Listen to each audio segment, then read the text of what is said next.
Chapter 19. We find out the truth. Sort of. Imagine the largest concert crowd you've ever seen. A football field packed with 1 million fans.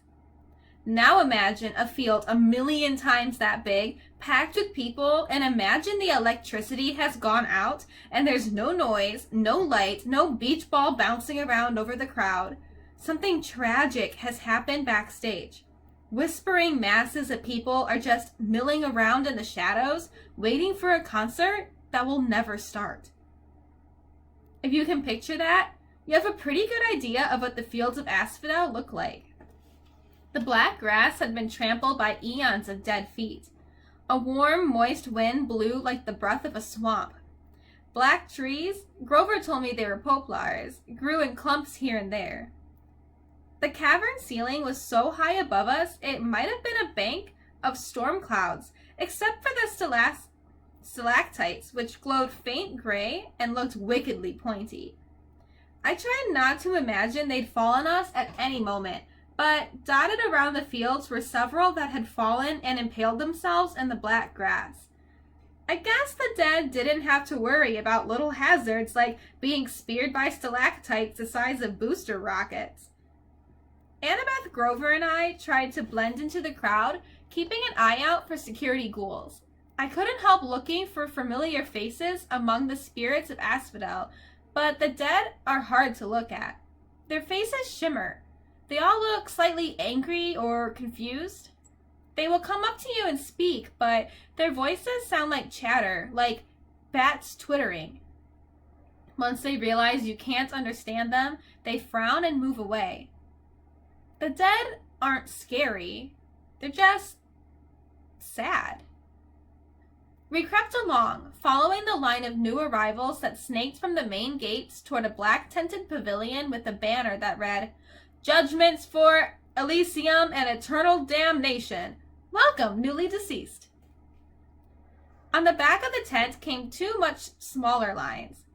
To the left, spirits flanked by security ghouls were marched down a rocky path toward the fields of punishment, which glowed and smoked in the distance, a vast, cracked wasteland with rivers of lava and minefields and miles of barbed wire separating the different torture areas.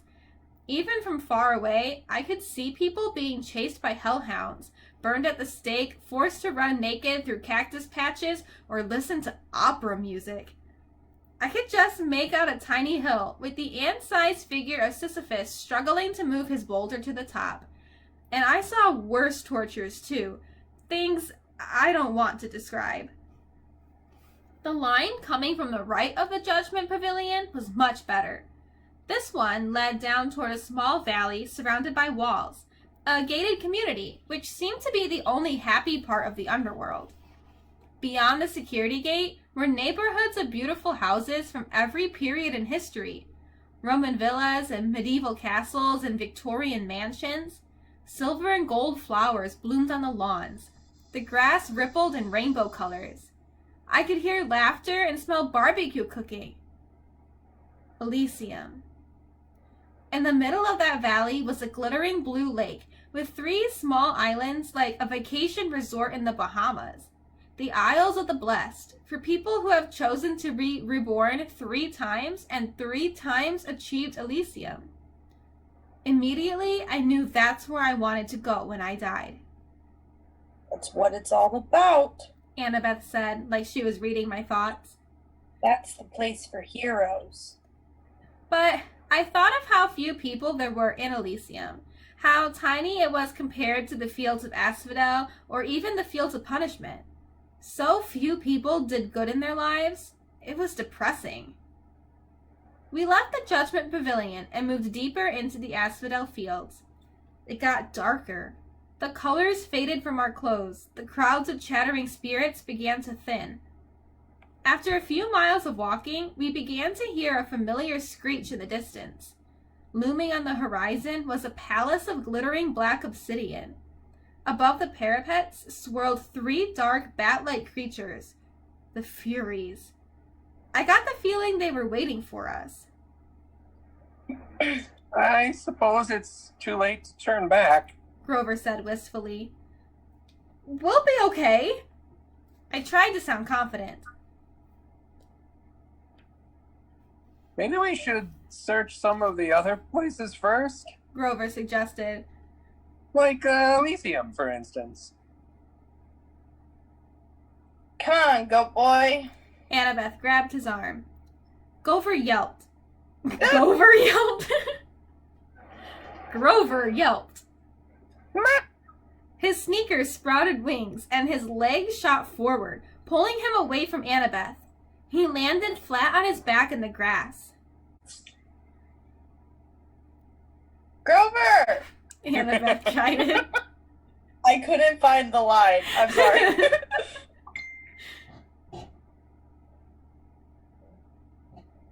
Would you like me to say it again? Sure. Grover! Annabeth chided. Stop messing around! But I didn't. He yelped again. His shoes were flapping like crazy now. They levitated off the ground and started dragging him away from us. Maya! He yelled, but the magic words seemed to have no effect. Maya already! 911! Help! I got over being stunned and made a grab for Grover's hand, but too late. He was picking up speed, skidding downhill like a bobsled. We ran after him. Annabeth shouted. Untie the shoes! It was a smart idea, but I guess it's not so easy when your shoes are pulling you along feet first at full speed. Grover tried to sit up, but he couldn't get close to the laces. We kept after him, trying to keep him in sight as he zipped between the legs of spirits who chattered at him in annoyance. I was sure Grover was going to barrel straight through the gates of Hades' palace, but his shoes veered sharply to the right and dragged him in the opposite direction. The slope got steeper. Grover picked up speed. Annabeth and I had to sprint to keep up. The cavern walls narrowed on either side, and I realized we'd entered some kind of side tunnel. No black grass or trees now, just rock underfoot, and the dim light of the stalactites above. Grover! I yelled, my voice echoing. Hold on to something! What? He yelled back. He was grabbing at gravel, but there was nothing big enough to slow him down. The tunnel got darker and colder. The hairs on my arms bristled. It smelled evil down here. It made me think of things I shouldn't even know about. Blood spilled on an ancient stone altar, the foul breath of a murderer. Then I saw what was ahead of us, and I stopped dead in my tracks. The tunnel widened into a huge dark cavern, and in the middle was a chasm the size of a city block. Grover was sliding straight toward the edge. Come on, Percy! Annabeth yelled, tugging at my wrist. But that's... I know! She shouted. The place you described in your dream, but Grover's going to fall if we don't catch him! She was right, of course. Grover's predicament got me moving again. He was yelling, clawing at the ground, but the winged shoes kept dragging him toward the pit, and it didn't look like we could possibly get to him in time. What saved him were his hooves. The flying sneakers had always been a loose fit on him, and finally Grover hit a big rock and the left shoe came flying off. It sped into the darkness, down into the chasm. The right shoe kept tugging him along, but not as fast. Grover was able to slow himself down by grabbing onto the big rock and using it like an anchor. He was 10 feet from the edge of the pit when we caught him and hauled him back up the slope. The other winged shoe tugged itself off, circled around us angrily, and kicked our heads in protest before flying off into the chasm to join its twin. We all collapsed, exhausted, on the obsidian gravel. My limbs felt like lead. Even my backpack seemed heavier, as if somebody had filled it with rocks.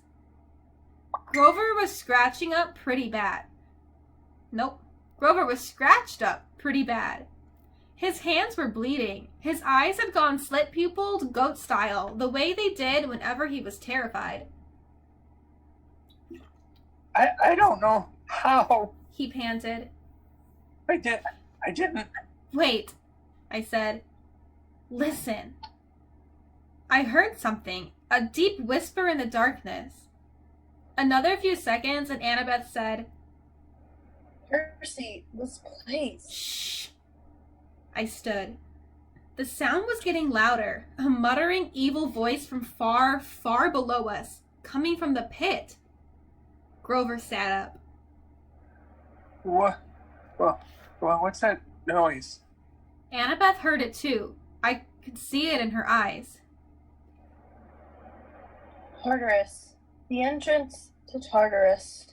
I uncapped Anaklusmos. The bronze sword expanded, gleaming in the darkness, and the evil voice seemed to falter just for a moment before resuming its chant. I could almost make out words now, ancient words, older even than Greek, as if... Magic, I said. You have to get out of here, Annabeth said. Together, we dragged Grover to his hooves and started back up the tunnel. My legs wouldn't move fast enough. My backpack weighed me down. The voice got louder and angrier behind us, and we broke into a run. Not a moment too soon. A cold blast of wind pulled at our backs, as if the entire pit were inhaling. For a terrifying moment, I lost ground, my feet slipping in the gravel. If we'd been any closer to the edge, we would have been sucked in.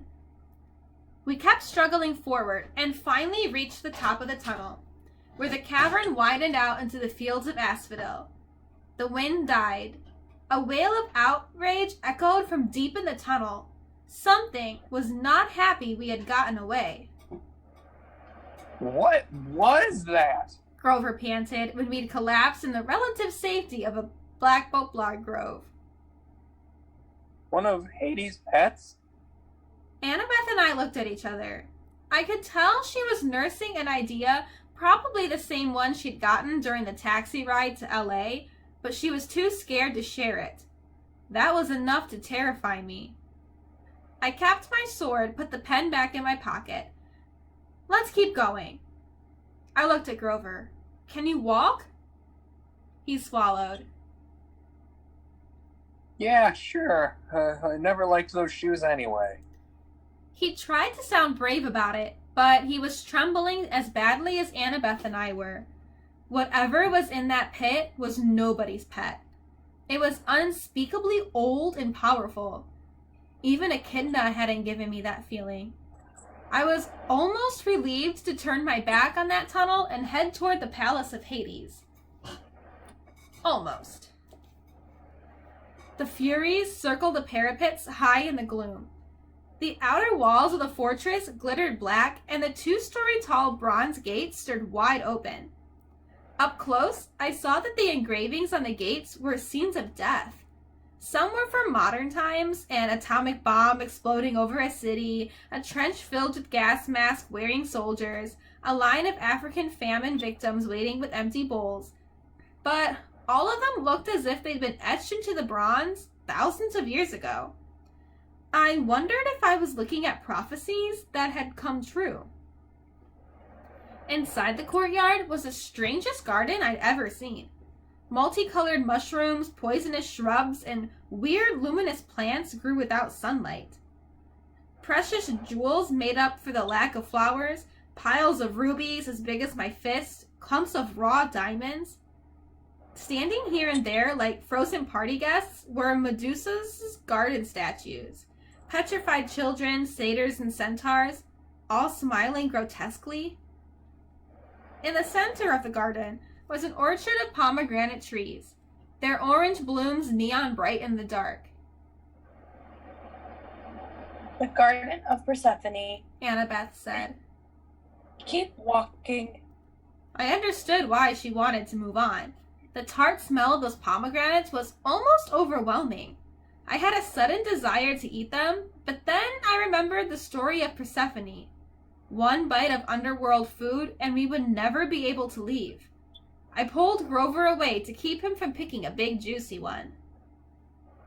We walked up the steps of the palace, between black columns, through a black marble portico, and into the house of Hades. The entry hall had a polished bronze floor which seemed to boil in the reflected torchlight. There was no ceiling, just the cavern roof far above. I guess they never had to worry about rain down here. Every side doorway was guarded by a skeleton in military gear. Some wore Greek armor, some British redcoat uniforms, some camouflage with tattered American flags on their shoulders. They carried spears or muskets or M16s. None of them bothered us, but their hollow eye sockets followed us as we walked down the hall toward the big set of doors at the opposite end. 2 U.S. Marine skeletons guarded the doors. They grinned down at us, rocket-propelled grenade launchers held across their chests. You know, Grover mumbled. I bet Hades doesn't have trouble with door-to-door salesmen. My backpack weighed a ton now. I couldn't figure out why.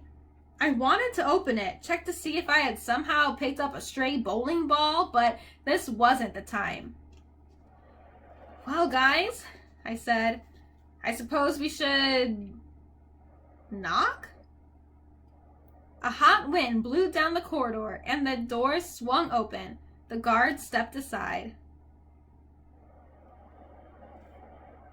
I guess that means Trey Blast? Sure, Annabeth said. It says, I guess that means. Entrez-vous? Yeah, I believe Samantha's right. I don't speak that language. Annabeth doesn't speak French. No. Well, then why did she reference it? It's the one phrase she thinks she knows, but she doesn't. I guess it means entrez-vous. The room inside looked just like in my dream, except this time the throne of Hades was occupied. He was the third god I'd met, but the first who really struck me as godlike. He was at least 10 feet tall, for one thing, and dressed in black silk robes and a crown of braided gold. His skin was albino white, his hair shoulder length and jet black. He wasn't bulked up like Ares, but he radiated power. He lounged on his throne of fused human bones, looking lithe, graceful, and dangerous as a panther. I immediately felt like he should be giving the orders. He knew more than I did. He should be my master. Then I told myself to snap out of it. Hades' aura was affecting me just as Ares' had. The Lord of the Dead resembled pictures I'd seen of Adolf Hitler or Napoleon or the terrorist leaders who direct suicide bombers. Hades had the same intense eyes, the same kind of mesmerizing, evil charisma.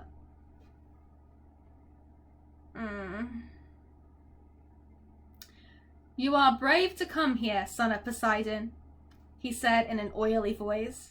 Does that sound oily? Whatever. I don't know how that sounds. Me either. After what you've done to me, very brave indeed.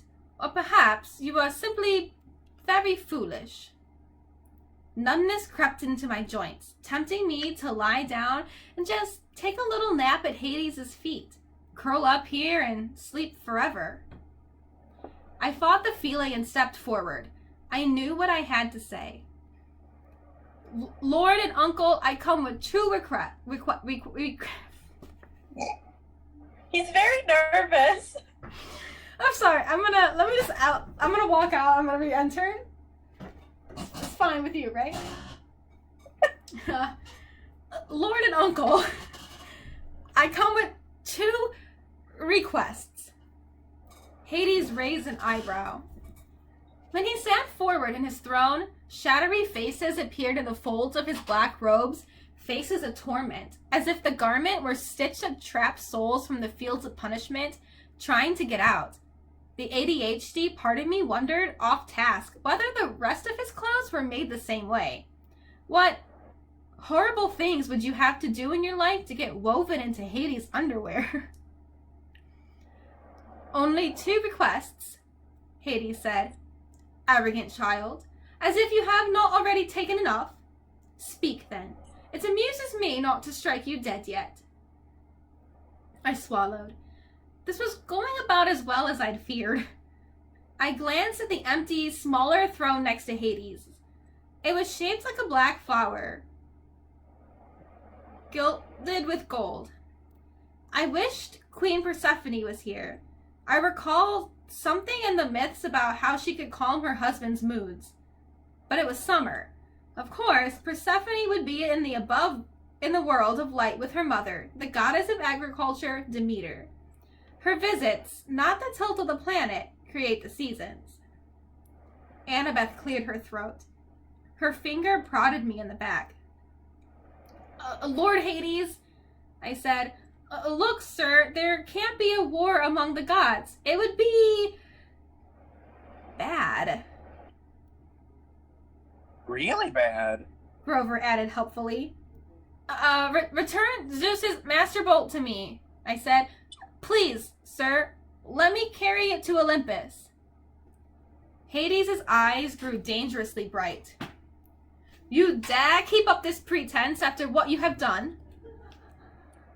I glanced back at my friends. They looked as confused as I was.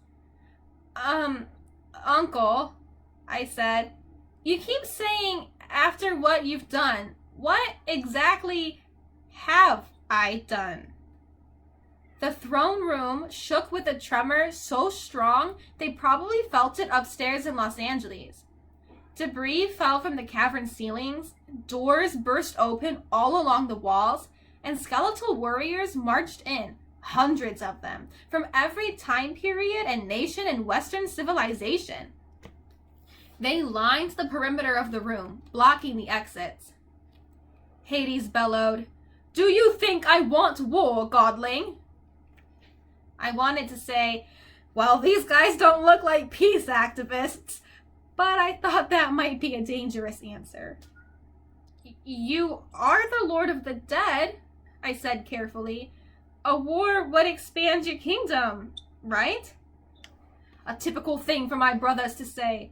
Do you think I need more subjects? Did you not see the sprawl of the asphodel fields? Well, have you any idea how much my kingdom has swollen in this past century alone? How many subdivisions I've had to open?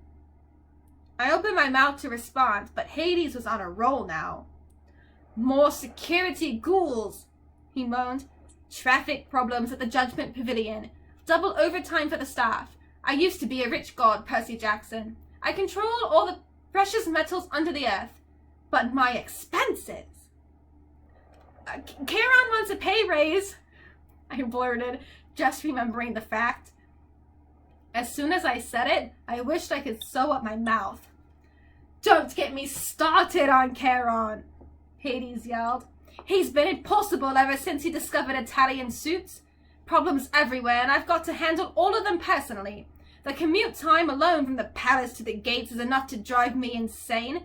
And the dead just keep arriving. No, godling, I need no help getting subjects. I did not ask for this war. But you took Zeus's master bolt. Lies! More rumbling. Hades rose from his throne, towering to the height of a football goalpost. Your father may fool Zeus, boy, but I am not so stupid. I see his plan. His plan?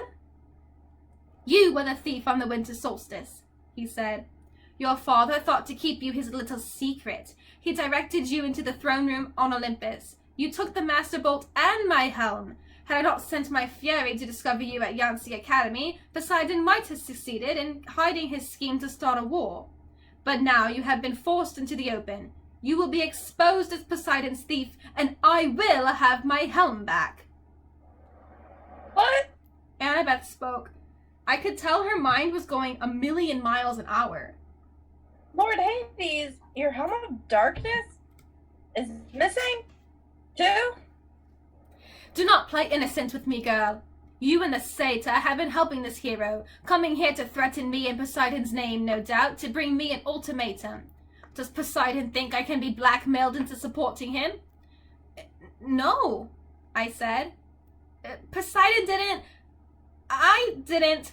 I have said nothing of the helm's disappearance, Hades snarled.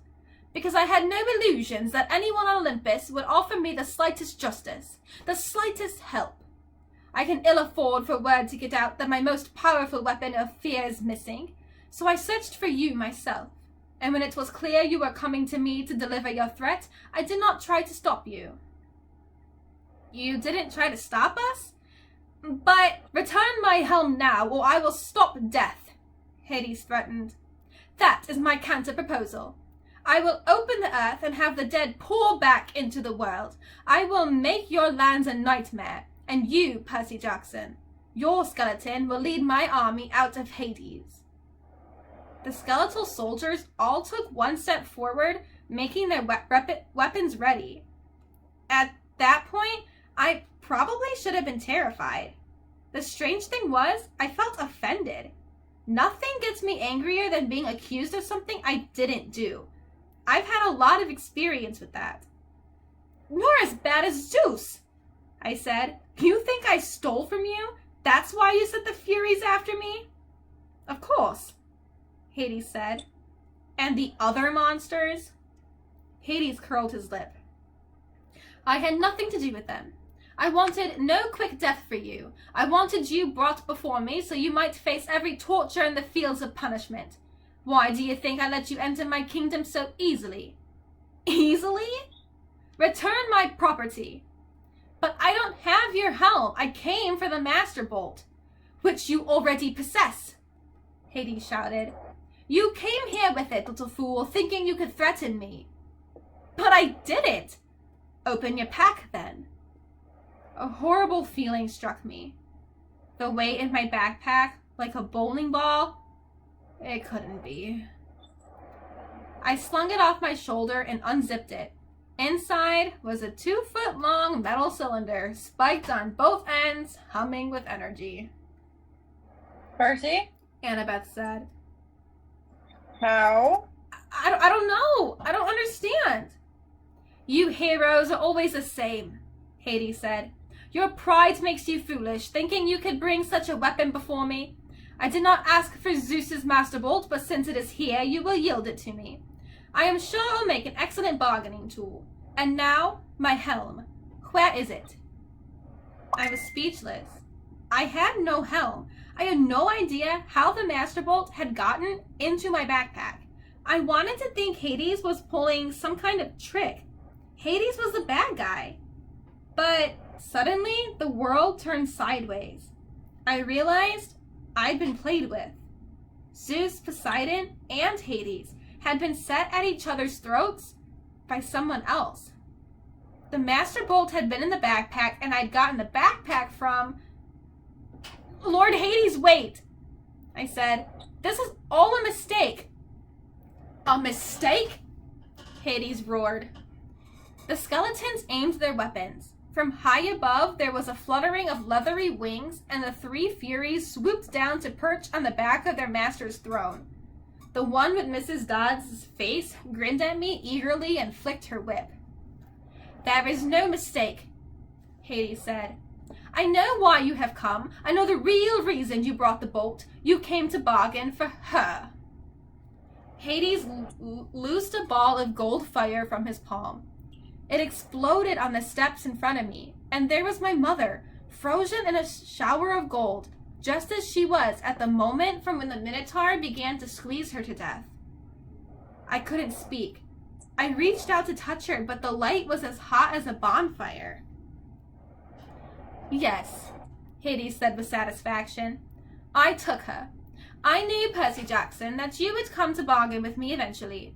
Return my helm, and perhaps I will let her go. She is not dead, you know. Not yet, but if you displease me, that will change. I thought about the pearls in my pocket. Maybe they could get me out of this, if I could just get my mom free. Ah, the pearls, Hades said, and my blood froze. Yes, my brother and his little tricks. Bring them forth, Percy Jackson. My hand moved against my will and brought out the pearls. Only 3, Hades said. What a shame. You do realize each only protects a single person. Try to take your mother then, little godling, and which of your friends will you leave behind to spend eternity with me? Go on, choose. Or, give me the backpack and accept my terms. I looked at Annabeth and Grover. Their faces were grim. We were tricked, I told them. Set up.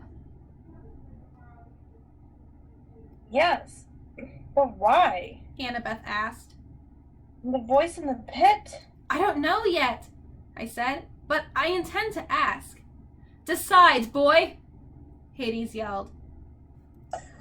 Percy, Grover put his hand on my shoulder. you can't give him the bolt. I know that, Leave me here. he said. Use the third pearl on your mom. No, I'm a satyr. Grover said. We don't have we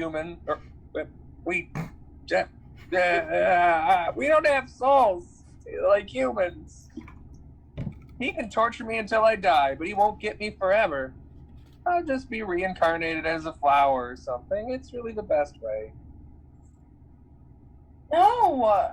Annabeth drew her bronze knife. You two go on. Grover, you have to protect Percy. You have to get your searcher's license and start your quest for Pan. Get his mom out of here. I'll cover you. I plan to go down fighting. No way! Grover said. I'm staying behind. Think again, goat boy. Annabeth said. Stop it, both of you!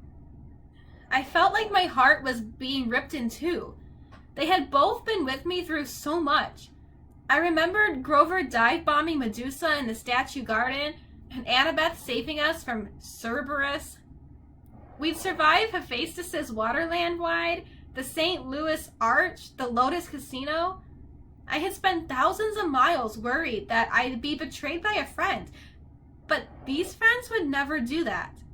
They had done nothing but save me over and over, and now they wanted to sacrifice their lives for my mom. I know what to do, I said. Take these. I handed them each a pearl. Annabeth said. But Percy. I turned and faced my mother. I desperately wanted to sacrifice myself and use the last pearl on her, but I knew what she would say. She would never allow it. I had to get the bolt back to Olympus and tell Zeus the truth. I had to stop the war. She would never forgive me if I saved her instead. I thought about the prophecy made at Half-Blood Hill, which seemed like 1,000,000 years ago. You will fail to save what matters most in the end. I'm sorry, I told her. I'll be back. I'll find a way. The smug look on Hades' face faded. He said, Godling? I'll find your helm, Uncle, I told him. I'll return it. Remember about Charon's pay raise. Do not defy me. And it wouldn't hurt to play with Cerberus once in a while. He likes red rubber balls. Percy Jackson, you will not, I shouted. Now, guys! We smashed the pearls at our feet. For a scary moment, nothing happened. Hades yelled, Destroy them! The army of skeletons rushed forward, swords out, guns clicking to full automatic. The Furies lunged, their whips bursting into flame. Just as the skeletons opened fire, the pearl fragments at my feet exploded with a burst of green light and a gust of fresh sea wind. I was encased in a milky white sphere, which was starting to float off the ground.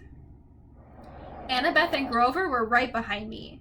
Spears and bullets sparked harmlessly off the pearl bubbles as we floated up.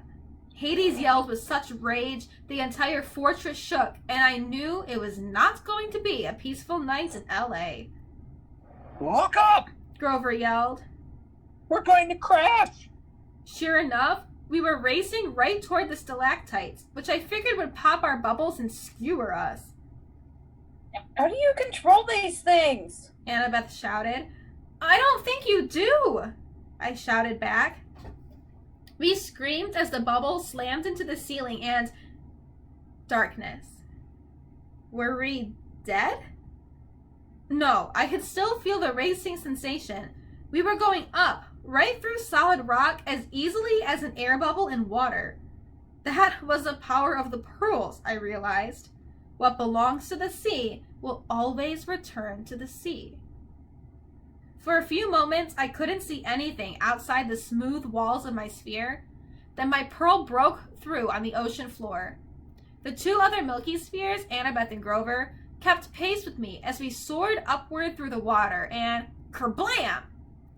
We exploded on the surface in the middle of the Santa Monica Bay, knocking a surfer off his board with an indignant, "Dude!" I grabbed Grover and hauled him over to a life buoy. I caught Annabeth and dragged her over too. A curious shark was circling us, a great white about 11 feet long. I said, "Beat it!" The shark turned and raced away. The surfer screamed something about bad mushrooms and paddled away from us as fast as he could. Somehow, I knew what time it was. Early morning, June 21st, the day of the summer solstice.